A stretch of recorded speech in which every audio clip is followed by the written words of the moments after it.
Hello, good morning, and welcome to another day here in Tenerife. Today, we're going to be thinking about the jobs that might go because if everybody decided to switch to a plant-based diet, this sometimes comes up. Sometime I've been asked once or twice, what about the poor farmers? What about their jobs? If everybody went vegan, it would cause a lot of financial hardship for farmers and people in the agricultural industry. Last year, I wrote a book called And Suddenly Everything Changed. In that book, Peter, who is the main character, meets David, the farmer. And the story in my book reflects a little bit the topic in hand, because David is a fictional, in my book, he's a fictional character. And David had grown up in a traditional farming family. It was a dairy farm. And growing up as a child, that's all he'd ever known, life on the farm. And of course, as a farming family, it was regarded as something completely normal to treat the animals, and the whole process was completely normal. And because it was a family farm, David would one day inherit the farm, which, in my story, he actually goes ahead and inherits it one day. David also has a young family. After he inherits the farm, he starts to think more about what's actually going on. And with time, he gets more and more uncomfortable with the way that the animals are being treated, especially the short lives of the cows. A dairy cow will typically live 20 years, but they're often sent off for slaughter when they're only 4 or 5 years old, when they're spent. He became very uncomfortable with this and started thinking more and more about the animals. He started looking into the animals' eyes and realizing that there was a real sentient being behind those eyes. And this uncomfort culminated one day in a conversation. His daughters had been watching a program on television about the way that dogs are treated and then eaten in China. And they were saying how horrific it was. And David suddenly realized it was no more horrific, really, than what was going on, than our treatment of pigs. And so he asked his daughters what was the difference between dogs in China being killed for meat and pigs being raised and killed for meat in the UK. And his daughters said that it was completely different. But David made the connection and realized that it wasn't different. And so in my story, David eventually decides to stop dairy farming, and instead of sending his last herd of cows away to be slaughtered, he decides to send them to an animal sanctuary. This story is actually based on a true story from the UK. There's a YouTube video, and here it is.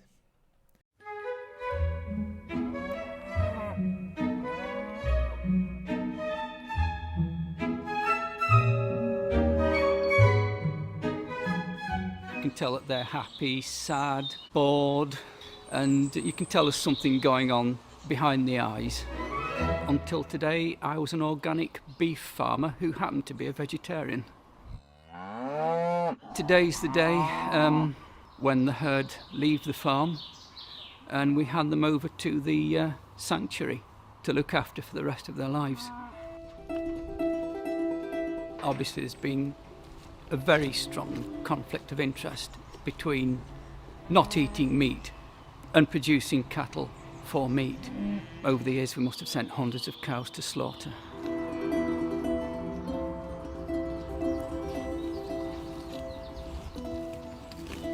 When you inherit a farm, it feels like a duty to keep its life continuing into the future. It just seemed difficult to look after the animals for 2 or 3 years and get to really know them and then send them to slaughter. You felt as if you were betraying them.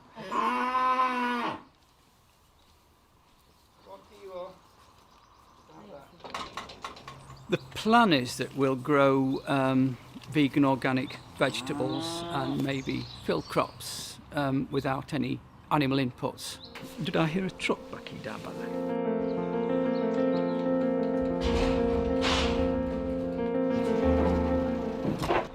I'm a bit emotional, but just get the job done now.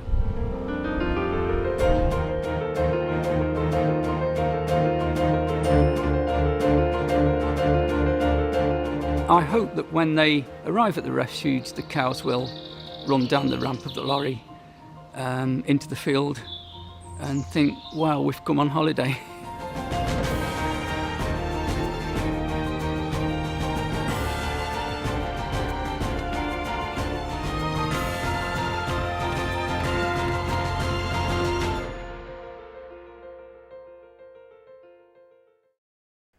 What this story highlights is that David in my book, or this farmer, all of us, we are compassionate by nature. This is who we are. We're not ruthless killers with no conscience. We are by nature compassionate. And of course, the whole animal agriculture industry and supermarkets and the whole setup is designed to remove us from this reality.